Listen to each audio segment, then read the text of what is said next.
Hey guys, what's crackin'? Godsman here, coming at you with another top 10 list. Today we'll be tackling the kings of the clouds, the terror of the skies, the one and only Narukami clan. One of the premier limit break decks, Narukami descended into the game of Vanguard in May of 2012 in Trial Deck 6, Resonance of Thunder Dragon, and, subsequently, Booster Set 6, Breaker of Limits. Narukami is one of the more beloved clans of the game, with a variety of fan-favorite decks, and equally beloved is the clan's many players in the anime, whether it be everyone's favorite rival and resident badass Toshiki Kai, the lovable and always hyped Naoki Ishida, or the ever faithful and reliable Henri Hayao. The Narukami clan is the very embodiment of passion. The abilities of the Narukami clan, much like their predecessor Kagero, revolve around the removal of the opponent's rearguards, but to an even greater degree, be it through battle, retires, or most prominently through binding. The Narukami clan is perhaps the most proficient field control deck in the game, capable of wiping out whole fields in the blink of an eye, and like true avatars of electricity, they power up in the process. For this list, we'll be exploring the plethora of boss units within the Narukami arsenal, and deciding which among them stand as the most impactful to their clan. Now, if you've watched my other videos, then you already know the drill. Any grade 3 or greater with a skill in the Vanguard circle counts as a boss unit, and units will be judged both on their strength and historical significance. Let me be clear though that, again, just like Kagero, Narukami is one of the more well-supported clans of the game, and contained a ridiculous card pool for Vanguards, so please forgive me cause there are going to be some cards left out due to how gosh darn competitive this list was. And with that said, it's time to ride the lightning and soar straight into the list. I hope you enjoy. It's time for everyone's favorite segment, the honorable mention. And taking the honor this time around is none other than Armor Break Dragon. Released in V-Clan Collection Volume 5, this V retrain crashed in with these wicked skills. Act on the Vanguard Circle, cost Counterblast 3. Bind all of your opponent's front row rear guards, and for each of your opponent's front row rear circles, this unit gets 10,000 power and critical +2 until end of turn. Then, auto on the Vanguard Circle. When this unit attacks, if you have 4 or more cards in your damage zone, aka Limit Break, until end of that battle, this unit gets 10,000 power and your opponent cannot call Sentinels from hand to Guardian Circle. Okay, so why is Armor Break Dragon here? Because I had a lot of options when deciding what boss to put on this list, and the reason I ultimately decided to go with Armor Break is because of his merit as a surprise finisher. See, in both the Premium and V-Premium formats, Armor Break Dragon does indeed see a lot of play, but not in the normal way. No, rather than having a deck dedicated to it, Armor Break is ran in a wide variety of Narukami decks as a finisher option to close out games. And closing out games is what Armor Break is all about, baby, aiming for a one-shot kill of epic proportions. And with the boatload of criticals he gains for every open front row, if this guy breaks through, the opponent is a goner. And true to his name, Armor Break Dragon is very good at smashing through whatever defense the opponent puts up. Between the incremental 10k power-ups and the Sentinel Restrict, Armor Break Dragon is a legitimate game ender once you're at high damage. Interestingly, one of the reasons why Armor Break is as popular a tech as he is due to how well he counters the meta. In the V era, there were periods of the game where the meta was overrun with Excel decks, which were lovingly dubbed Excel Hell metas. Clans like Gold Paladin, Great Nature, Aquaforce, and indeed even Narukami all had big dog decks which overwhelmed the format due to the inherent advantages that came with having the extra front row provided by the Excel marker and the abilities those clans possess to generate even more markers en masse. But in the case of Armor Break Dragon, that strength became a crippling disadvantage as this guy scales off every single front row, directly punishing the Excel mechanic. So the more these decks abuse the Excel mechanic, the more Armor Break would abuse them in return. Beautiful. And a true blue anti-meta card which put the fear of God in these decks. And although not quite as effective due to the presence of G-Guards, Armor Break sees play in many topping Narukami decks in Premium, so the thing is pretty beastly all things considered. So why the heck is he only an honorable mention? Well, that's due to how stacked the Narukami clan happens to be. Every single card in this list is a meta impactful card, and some are also clan-wide staples. By comparison, Armor Break is definitely epic and definitely a tech unit that sees play in many topping lists, but it isn't the main factor behind those decks' relative success, whereas every boss unit on this list were crucial to the success of one or more strategies in the clan. Also, despite not being a terribly difficult cost for Narukami, Counterblast 3 is still quite hefty and prevents the player from going all out in a lot of situations in order to afford the skill. Even so, the generic viability of Armor Break and his ability to hard punish Excel decks makes him a very dangerous access to Narukami, one that elevates the clan's overall kill potential and one that's sure to see play far into the future. For all these reasons, Armor Break Dragon seizes a very honorable mention on this list. As for the main list itself, starting us off at number 10 is another V retrain, Eradicator, Vowing Saber Dragon, Reverse. Released in the very same set as Armor Break Dragon Clan Collection Volume 5, this villainous unit came with the following skills. Act on the Vanguard circle once per turn, cost Counterblast 1 and lock one of your rearguards. Your opponent chooses a card each from their rearguards, hand, and drop, and binds them. Secondly, auto on the Vanguard circle. When your opponent's normal unit is bound other than from their deck during your turn, your opponent searches their deck for up to one card with the same name as the bound card, binds it, and shuffles their deck. You choose one of your units and it gets 5,000 power until end of turn. If your opponent did not bind a card, it gets plus 10,000 power instead of 5,000. Thirdly, auto on the Vanguard circle. When this unit attacks, if you have one or more cards with Vowing in its card name and soul or on rear circle, cost Counterblast 1 and Soul Blast 1. Choose one of your rearguards and stand it. If you have 4 or more cards in your damage zone, stand all of your rearguards. My lord, that was a lot of text. Heck, the name was long too, which funnily enough is one of the trends with a few of these units. They have very long names. Anyway, I'm getting sidetracked. Let's talk about why Vowing Saber made the list, that being its meta accomplishments. Well, kind of. See, on its own, Vowing Saber would appear to be a pretty threatening unit. I mean, any card with over half its art covered in effects should be capable of a lot, and this is certainly true. I mean, the card taxes your opponent for every single bind, can restand all of your rearguards, and even has a freaking bind 3 effect like it's Trishula or something. How could it not be the shiznit? However, surprisingly, in the V Premium format, old Saber here only racked up a few tops. Instead, it was the Premium format where this guy shined thanks to how it interacts with a neat little card known as Stunverse Dragon. With Stunverse Dragon's effect, it can return from the Vanguard circle to the G zone in exchange for binding a buttload of cards from the field, drop zone, and even the hand. What makes this so brilliant with Saber Dragon is that, since the stride returns itself to the G zone to activate the skill, Saber Dragon is the one who actually sees all these cards being bound, meaning that for every normal unit bound, Saber is going to politely ask the opponent to bind another copy, or let you get any unit another 10k power. And should they decide to bind another copy, you still get 5k power, which given how many binds you could see in a turn with this combo is still quite a substantial power boost. And bear in mind that Narukami is an Excel clan, whose crippling flaw lies in its low power levels to balance out the added number of attacks. So yeah, in true Narukami fashion, not only does your opponent have to lose loads of cards to the bind zone, but they then have to deal with these buff dragons getting even buffer in the process. And while Saber's base form Vowing Sword Dragon was also capable of the same combo played, Vowing Saber Dragon took it to the next level by instigating even more binds with its axe skill and restanding your board for even more multi-attack with those beefy rearguards.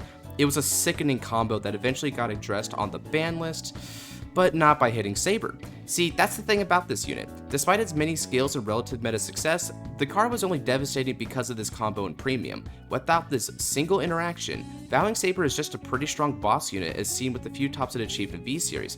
So while the card was certainly impactful, it was only in tandem with Stunverse, who, needless to say, is going to be taking a far higher spot on this list, but more on that later. So the card is not quite as impressive as its track record would suggest, but even so, the card still has the claim to fame and stands as the current main boss of the V Eradicator strategy, so there is a good deal of impact that Saber had on the clan, even if not entirely by his own merit. When considering these factors, he's going to be coming in at last at 10th on this list. And coming in swinging at number 9 is Brawler Big Bang Knuckle Buster. This original Legion unit debuted in Booster Set 16 Legion of Dragons and Blades, and did so with the following skills. Firstly, act on the Vanguard circle, Legion 2000 with Brawler Big Bang / Buster. Secondly, act on the Vanguard circle, Counterblast 1 and choose a card with Big Bang Knuckle in its card name from your hand and put in your soul. If this unit is Legion, until end of turn, this unit gets 5,000 power and the following skill. Continuous in the Vanguard circle, when this unit would choose a unit to attack, choose 4 of your opponent's units instead, and this unit battles all of the chosen units in one attack. Finally, continuous in the Vanguard circle, if you have a card named Brawler Big Bang Knuckle Dragon in your soul, this unit gets power plus 2,000. Now here's a cool one. Released during the Legion era of Vanguard, Knuckle Buster was the cross-ride upgrade to Big Bang Knuckle Dragon, and stands as the true boss unit of the Brawler archetype. And, as their name would suggest, this variant of Narukami focused on eliminating the opponent's rearguards in the manliest way possible, by simply punching the damn things. Yep, they're essentially barbarians from D&D. Brawlers keep it simple, choosing the direct route of battling the opponent's rearguards and Vanguard all in one fell swoop. Now, those of you watching this may find this kind of weird. I mean, battling rearguards would seem inferior to just straight up retiring, or better yet, binding them. Why was this good? Well, there's two main reasons. First off, this can't get over some protections of units, as they aren't being removed by effects, but by battle. That's the minor reason though, as this usually didn't make the biggest difference back then. Where Brawlers truly shined was in their powerful on-hit skills. Many of the rearguards would trigger power buffs every time your Vanguard hit. This would normally be a pretty mid effect, but since Knuckle Buster got to attack 4 units simultaneously, not only is this a potential field wipe, but also lets you proc these buffs for every single unit hit. And believe me, you weren't guarding for those rearguards against this 27k plus behemoth. So in true Narukami fashion, wiping out the opponent's field made your buffed dragons even buffer. We're going to be returning to that theme a lot, ladies and gentlemen. Oh, and I say 27k instead of 25k because Knuckle Buster had a cross-stride skill, which is a supremely solid defensive buff even during this point in Vanguard's history. However, this particular cross-ride was a bit ahead of the pack, as unlike most other cross-rides, Knuckle Buster could gain cross-ride as soon as turn 3, giving the deck this powerful advantage to turn earlier than usual. Oh, and the best part? It doesn't rely on some multi-card combo like with Phantom Blaster Overlord and Nightmare Painter. Oh no, all you gotta do was put the original Knuckle Dragon from Hand into Soul for Buster's cost, and voila, you've achieved cross-ride. Again, Brawlers like to keep it simple. It was a beatdown deck through and through, and by god did it feel good to play. Now, for some of you veterans who played during the Legion era, this may seem like a weird pick since Brawlers didn't dominate the English format. That's true. But in JP, this was a very different story. See, the English side of the Legion era was crushed, cramming in the cards of the time into just a few sets to wrap it up quickly. This was presumably to make the way for the impending G era that would evolve the game to the next stage, pun intended. JP, thankfully, wasn't so hectic, with the Legion era being steadily paced across a few set releases before transitioning to G in a more natural fashion. And because of this, Brawlers had the time to shine and top quite a bit in that format. That isn't to say Brawlers weren't good in English ever, oh no. In fact, Big Bang Knuckle Turbo, a stride released in early G, helped maximize the potential of the Brawler gimmick to the point that it hit 3rd place at the North American Continentals in 2015, and top a bunch of Springfest during that year. Brawlers were overall a pretty consistent deck, whose gimmick ended up being rather formidable due to the easy field nukes it allowed and the massive power gains that came with said nukes. Of course, a lot of the monstrosities on this list were also capable of devastating the opponent and saw equal if not greater meta success, so unfortunately this is where Knuckle Buster stops. But even so, for almost single-handedly putting Brawlers on the map and being the backbone for whatever success it saw in 2014 and 2015, Big Bang Knuckle Buster remains the paragon of the Brawler archetype and earns the 9th spot on this list. And roaring at the 8th spot is the real OG, Dragonic Kaiser Vermillion, the Blood. Released in BT09 Clash of the Knights and Dragons, the Blood came with these skills. Act on the Vanguard Circle, Ultimate Break. This ability is active if you have 5 or more damage. I'm only bringing it up because it's one of the very rare Ultimate Break units we've had to discuss. Counterblast 3. Until end of turn, this unit gets power plus 5000, critical plus 1, and continuous in the Vanguard Circle, this unit battles all of your opponent's front row units in one attack. Continuous in the Vanguard Circle. If you have a card named Dragonic Kaiser Vermillion in your soul, this unit gets power plus 2000. And Lord. Dropping in the capstone set of the Limit Break era, the Blood represented the true first boss of the first archetype in Narukami, the Kaiser archetype. Like with Brawlers, the Kaiser archetype is focused on battle-based shenanigans, with the Vanguard possessing the core ability of assaulting the opponent's entire front row in one fell swoop. Now, Booster Set 9 of the original series was designed to emulate the previous Booster Set 5 Awakening of Twin Blades, with both sets capping off their respective seasons with 3 powerful cross-ride units. The Blood served as the spiritual successor to Dragonic Overlord at the end, and whether by chance or by design, the Blood was the first unit to lead Narukami to true meta success just as the end did for its home clan of Kagero. Guess history repeats itself. The Blood was able to accomplish this for one very key reason, its cross-ride. Now, that might seem strange, but like I said with Knuckle Buster, cross-ride was a pretty big deal, and this was even earlier in the game, which still had a pretty grounded level of power. Still, several decks also possessed cross-ride by this point, but that's where the Blood status as a Narukami unit came into play, as the clan's ability to control the board lended itself to a formidable protect the castle strategy, with both your Kaiser Vanguards and Dragonic Death Scythe punishing the board. Meanwhile, on the back end, Rising Phoenix was a nifty resource card for card advantage. Add in draw triggers and presto, you had a very solid and hard to kill deck. Admittedly, the Blood's main skill was rather limited by being both an ultimate break and a counterblast 3 cost, but that skill was not the important part and served mostly as a potential finishing play. With just its cross-ride alone, the Blood was already primed to lead his clan to greatness. Indeed, thanks to the Blood, Narukami finally found success, topping many times in 2013, whether it be in Japan during Trio Fest in 2013, or in Europe with the winning list in the 2013 Continental Championship and the runner-up list in Belgium, or topping throughout the globe many times in Team League and the 2013 World Championship qualifiers like Malaysia, Indonesia, Toronto, Atlanta, etc. The Blood, needless to say, was hot stuff.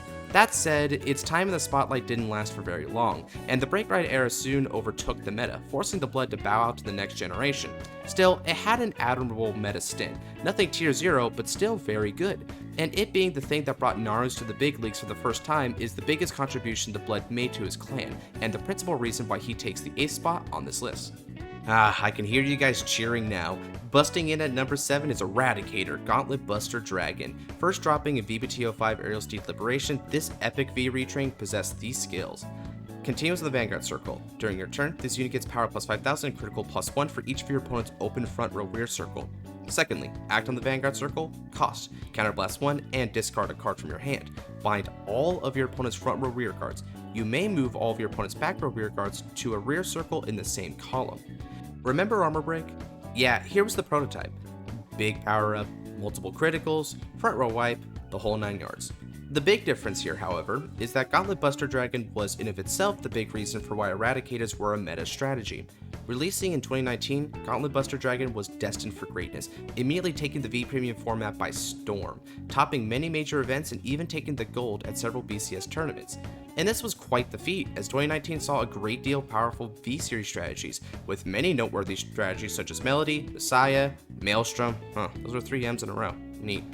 And shortly after its release came Phantasmal Steed Restoration, which added even more competition to the mix with the likes of Silverthorns, Hyuga, and Mordred Phantom.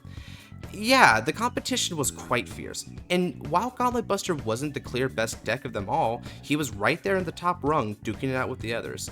Now, as stated before, the key to the deck's success came principally from Gauntlet Buster Dragon himself, a beast of a card which threatened to end the game in a single brutal attack thanks to its extra criticals and power, which were especially punishing to Excel decks, where have you heard that before? The field wipe was also very strong, and again, this especially goes for Excel decks, which had more units to lose, and thanks to the skills of not being once per turn, you could activate it multiple times, which is not at all redundant as the ability also allows you to force the opponent's back row units up, pushing them in range for the next onslaught. Of course, this play did require 2 counterblasts and 2 discards, but given the amount of units the opponent was losing in the process, this trade was often worth it. In addition to the very lethal attack and the field wipe, Gauntlet Buster Dragon also had a strong backbone of support which rounded out the deck very well. Teutonic's Drill Dragon granted the deck an alternative finisher with a Ziegenberg-like effect. Oh, and fun fact was a potential honorable mention for this list. Choa was a multi-attacker for a counterblast, Zuitan provided power and replenished the hand, which are both crucial benefits for an Excel deck, Helena offered a countercharge option which synergized very well with Gauntlet Buster, and Rising Phoenix, true to the mythological bird, it references Resurrects Eternally for free pluses and also became 11k booster to help your 12k attackers, especially the Vanguard, hit force numbers. It was an incredibly solid foundation which translated quite well to the premium format, as most premium Narukami main decks are primarily comprised of V-Series cards, but that's not relevant to our current entry. All these factors combined gave Gauntlet Buster Dragon everything he needed to break through to the top tables. With this powerful Vanguard leading the charge, V Narukami became one of the most noteworthy clans of the format and a force to be reckoned with. It takes 7th on this list. At number 6 is, once again, a V retrain, and, yet again, an Eradicator. This time being Eradicator Sweep Command Dragon. Yeah, these guys had a pretty good track record in case you couldn't tell. Anyway, Sweep Command Dragon released in V Clan Collection Volume 5, which is the same set as Vowing Saber, and Armor Break. Wow, Bushy, talk about going 3 for 3, like holy crap.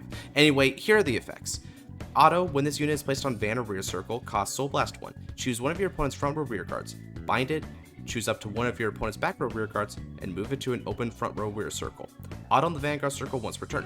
When your opponent's rear guards are bound during your turn, choose one of your opponent's front row rear cards and bind it. Then, if you have 4 more cards in your damage zone, cost Counterblast 1 and Soul Blast 1, get an Imaginary Gift Excel, choose a card with Eradicator in its card name from the drop, and call it to rear circle. So, interesting fun fact. This guy is often referred to as Steve by the community. That was due to a hilarious mistranslation where the card was originally translated as Eradicator Sieve Command Dragon, Sieve being instead of Sweep. This led English fans to give him the nickname Steves, which sounds a lot like Sieve if you get the pun, which for better or for worse has stuck around even all these years later. Anyway, if you thought we were going to talk about the V format again like Gauntlet Buster, then think again, because old Steve here, like many Narukami units, left his mark in the premium format. And much in the same way as his set mate Vowing Saber did, funnily enough, as Sweep Command also had a rather atrocious interaction with another powerful Narukami stride, that being Exterminate Dragon. With Exterminate, you could get multiple draws in doses of 10k power depending on the number of open front row rear circles on your opponent's field. Sweep Command was a perfect Vanguard for this stride, as his on-play skill could remove 2 front row rear guards. Note, his first skill can trigger his second skill, which is honestly nutty, just in time for Exterminate to then stride over him and see those empty front rows for its own on-play skill. This was a brutal interaction, one that would progressively get more brutal for the opponent as Sweep Command could keep generating extra excel markers from both riding of this limit break effect, which would then receive a major power up from Exterminate's huge front row power up. Yepers, it's another interaction of the classic Narukami strat of wiping out the opponent's field and getting massive in the process, and it was disgusting. Eagle-eyed viewers might notice that this card is several spots higher than Vowing Saber, despite being more or less like Vowing Saber in its impact. Why is there such a gap between them? Well, 2 reasons. First and foremost, unlike Vowing Saber, Stevie Boy here has actually been hit on the restriction list, being choice restricted with Eradicator Demolition Dragon for the premium format. And as veterans to these top 10s know, being on the restriction list is high praise for these rankings, as you have to be pretty darn noteworthy to catch even Bushiroad's ire. Furthermore, Saber is a bit more limited compared to Sweep Command, as Saber can only do the Stunverse combo once due to another restriction regarding Stunverse we'll get into way later. After all, let's not act like he's not on this list at this point. Meanwhile, Sweep Command can do the Exterminate combo all 4 times, so yeah, good times. All told, this makes Sweep Command one of the most impactful grade 3 bosses in Premium Narukami, still being a viable strategy to this very day, earning him 6 on this list. Now if only they'd retrain Steve's barber. Entering the Big 5, we have an oldie but a goodie, Eradicator Dragonic Descendant. Gracing us with his presence in the first booster set of the Break Ride era, that being BT10 Triumphant Return of the King of Knights, this menace came with the following skills. Auto on the Vanguard Circle, Limit Break 4. Counterblast 1, choose 3 cards with Eradicator in its card name from your hand and discard them. At the end of the battle this unit attacked, if the attack did not hit during that battle, you may pay the cost. If you do, stand this unit, and this unit gets critical +1 until end of turn. This ability cannot be used for the rest of that turn. Secondly, act on the Vanguard Circle, counterblast 2 cards with Eradicator in its card name. This unit gets power +5000 until end of turn. And then, finally, Lord. One of the very first boss units for the Eradicator archetype alongside OG Vowing Sword and Gauntlet Buster, Dragonic Descendant stood ahead of its peers as the most impactful of them all, due entirely to his meta viability. From day 1 of its release, Dragonic Descendant was a meta threat which shredded the Break Ride format, topping all over the place in 2013 JP Regionals and subsequently in various team leagues across the globe in 2014. This took the deck all the way to Pinnacle play, where Descendant ended up taking 3rd and 4th in the 2013 Worlds Championship, a very strong unit for a very strong strategy. This was in large part due to how difficult a unit Dragonic Descendant was to face off against. A restanding Vanguard is already strong enough for this era, but one that could keep the twin drive was pretty terrifying. I mean, just look at the End and Raging form. Those suckers were also highly impactful and they kept their twin drives as well. It being able to get a crit and also self-buff itself on top of that was just insane. What's especially scary here is how Descendant punished the limit break mechanic, as an attack from Descendant while at 4 damage is a nerve-wracking position to be in, where even if you guard, it'll just come back stronger with the guaranteed crit and whatever trigger bonuses it accrued. It was the inverse of on-hit pressure and it was much scarier as a result. Descendant ended up being such a meta threat that it was hit on the JP restriction list, being put to 2 copies for a bit.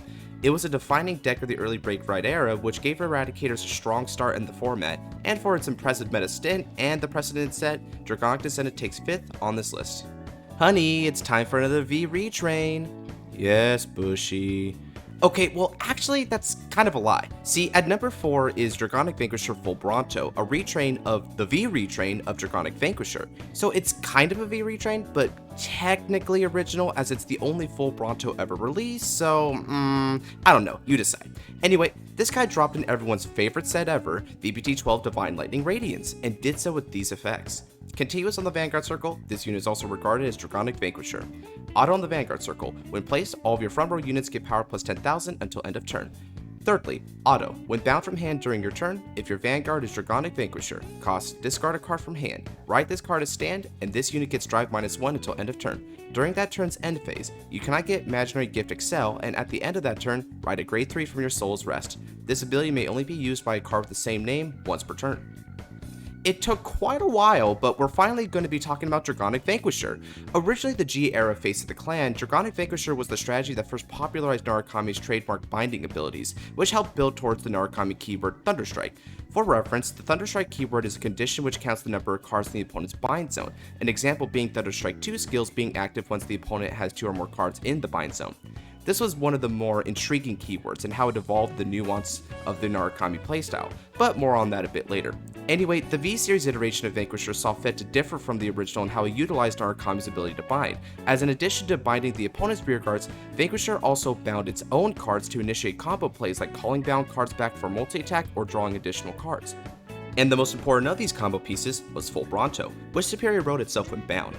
Now this had some big benefits, generating an extra Excel marker, netting an extra draw off said Excel, and granting a 10k power up to the front row in the process, which is quite massive in the context of an Excel deck as we already covered with previous entries, and with several enablers like Jockey Shot Dragoon and Rock Climb Dragoon capable of binding during the battle phase. This meant Full Bronto was even a form of Vanguard multi-attack. Lovely.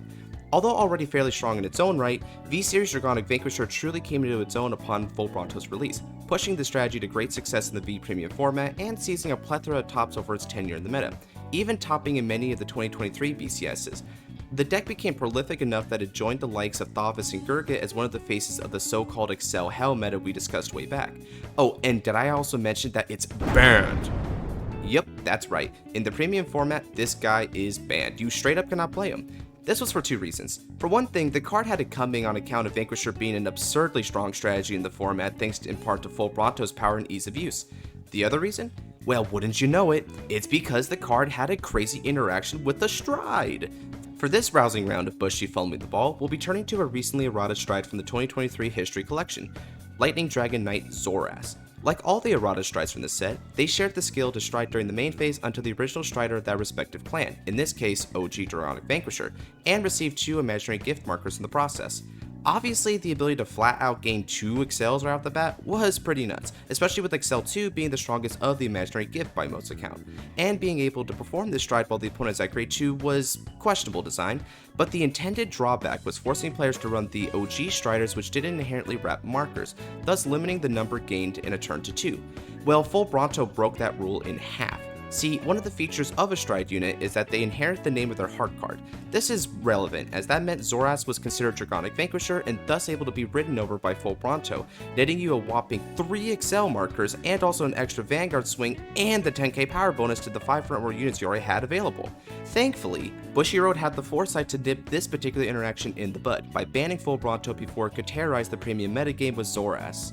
All told though, Full Bronto is an extremely impressive card. It was a defining boss unit which garnered strong competitive success and notoriety for Vanquisher in both the V and Premium formats, which is more than a lot of the bad boys on this list can say, funnily enough. But to also be flat out banned is a feat exceeding the likes of the hits to Descendant and Sweep Command. These reasons push Full Bronto a good deal above its peers, only just missing out on the top 3. Still, it's likely the single most impactful V retrain in all of Narukami, and thus takes a very respectable 4th on this list. Ooh, here's a familiar face. At number 3 is Conquering Supreme Dragon Exterminate Dragon, an all-original Stride unit with the following skills. Auto, when this unit is placed on Vanguard Circle, cost Soul Blast 1 and draw a card for each of your opponent's open front row rear circle. Secondly, act on the Vanguard Circle, once per turn.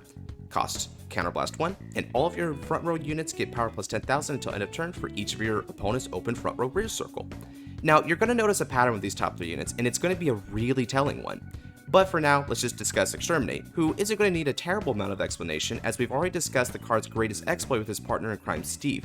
That said, the reason Exterminate rates higher is because of how impactful it was to the whole of Premium Narukami.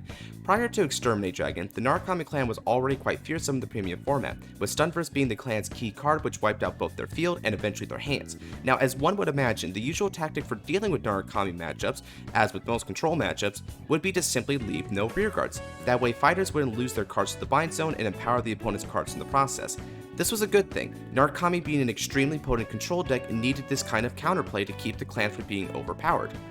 Well, apparently someone on the design team didn't understand this and decided to release Exterminate Dragon, a stride which actively punished the opponent for leaving their empty field with major draw power and front row power-ups. This put players in a catch-22 situation. See, either they leave their units on the field to be picked off by Stunverse or some other form of field wipe, or leave the field empty and get blown away by Exterminate anyway.